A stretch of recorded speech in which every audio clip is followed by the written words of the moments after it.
let n be the number obtained on rolling a fair dice.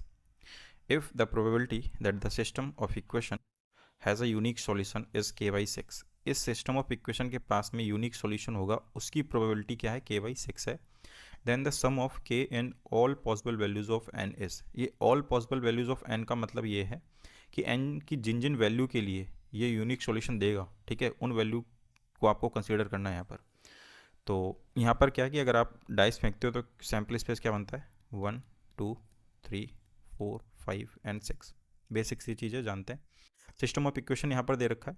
तो system of equation के पास में unique solution होगा कब, जब determinant is not equal to zero होगा. उनके जो कोफिशिएंट से जो डिटरमिनेंट बनता है वो नॉट इक्वल टू जीरो होना चाहिए. तो यहाँ से डिटरमिनेंट बनाते हैं कोफिशिएंट से. So that is 1 minus n plus 1 1 n minus 2 n plus 1. यहाँ पर x है नहीं तो ज़ीरो हो जाएगा. N minus 1 and 1. It should not be equal to zero. ठीक है, यहाँ से इस डिटरमिनेंट को अगर आप सॉल्व करते हैं तो आएगा n square minus 3n plus 2 equal to zero. ठीक है, n कॉमन करो यहाँ से, सॉरी इसको फैक्टराइज कर लेते हैं पहले. N square minus 2n minus n plus 2 equal to zero. N common किया तो n माइनस 2 आया माइनस 1, एन माइनस 2 आएगा इक्वल टू ज़ीरो. तो n is not equal to zero, actually is not equal to zero.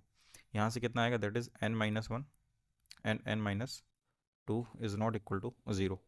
तो यहाँ से n की दो वैल्यू हैं, n is not equal to 1 and n is not equal to 2.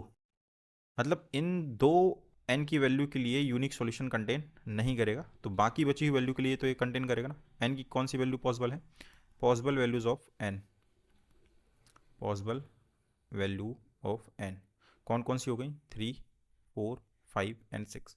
4 values यहाँ पर आई जिनके लिए ये system of equation unique solution contain करेगा.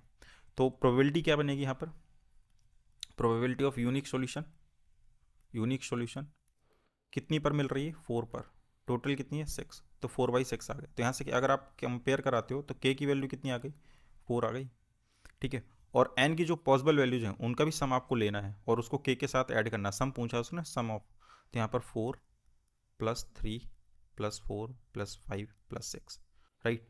4 3 7, 7 4 11, 11 5 16, 16 प्लस 6 22. सो आपका जो करेक्ट आंसर हो जाएगा option number 4 is your correct answer, right.